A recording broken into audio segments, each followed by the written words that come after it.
একটি কালো রঙের মাইক্রোবাসকে ঘিরে ধরেছে একদল উত্তেজিত জনতা, আর ভেতরে বসা এক একজনকে ধরে বাইরে এনে হেনস্থা করছেন আশেপাশের লোকজন। এমনকি তাদের হাত থেকে রেহাই মেলেনি ড্রাইভারেরও। ড্রাইভিং সিটে বসে থাকা সত্ত্বেও তার পোশাক টেনে ছিঁড়ে যেন ক্ষোভ মেটাচ্ছে ক্ষিপ্ত জনতা।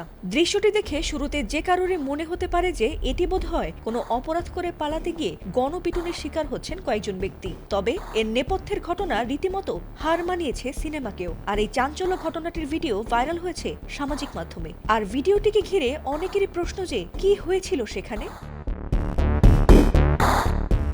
ভাইরাল হওয়া ভিডিওতে দেখানো যে মাইক্রোবাসটি আটকে জনতার উত্তেজনা দেখা যাচ্ছে, সেটি আসলে কোনো সাধারণ মাইক্রোবাস নয়, বরং খেয়াল করলে দেখা যাবে যে সেখানে পুলিশ লেখা রয়েছে। তবে অনেকেরই প্রশ্ন, পুলিশ লেখা সত্ত্বেও কেন এ ধরনের ন্যাক্কারজনক ঘটনা ঘটেছে সেখানে। আর এখানেই উঠে এসেছে এক ভয়াবহ বিষয়। নিজেকে বাঁচাতে এক আসামি পুলিশদের অভিনব কৌশলে বোকা বানিয়ে পালিয়েছে। আর এই অভিনব ঘটনাটি ঘটেছে নীলফামারীর সৈয়দপুর শহরে।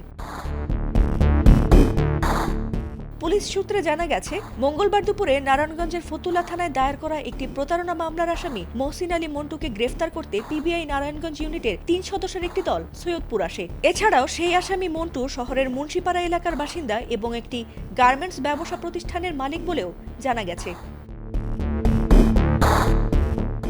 এই ন্যাক্কারজনক ঘটনায় প্রত্যক্ষদর্শীরা জানিয়েছেন, সাদা পোশাকে থাকা পিবিআই সদস্যরা মহসিন আলীকে আটক করে নিজেদের পিবিআই পরিচয় দিলেও তিনি হঠাৎ করে ভুয়া ডিবি পুলিশ বলে চিৎকার শুরু করেন।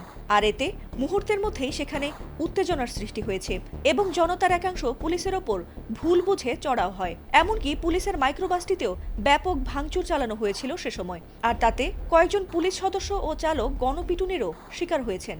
আর এ পরিস্থিতির সুযোগ নিয়ে মহসিন আলী সটকে পড়েন। খবর পেয়ে সৈয়দপুর থানা পুলিশের একটি দল দ্রুত ঘটনাস্থলে পৌঁছে আহত পিবিআই সদস্যদের উদ্ধার করে থানায় নিয়ে আসে এবং পরিস্থিতি নিয়ন্ত্রণে আনে বলে জানিয়েছে পুলিশ। এবং সেই পলাতক আসামিকে খুঁজতে ইতোমধ্যেই মাঠে নেমেছে পুলিশ। ফাতেমা সুলতানা, এটিএন বাংলা।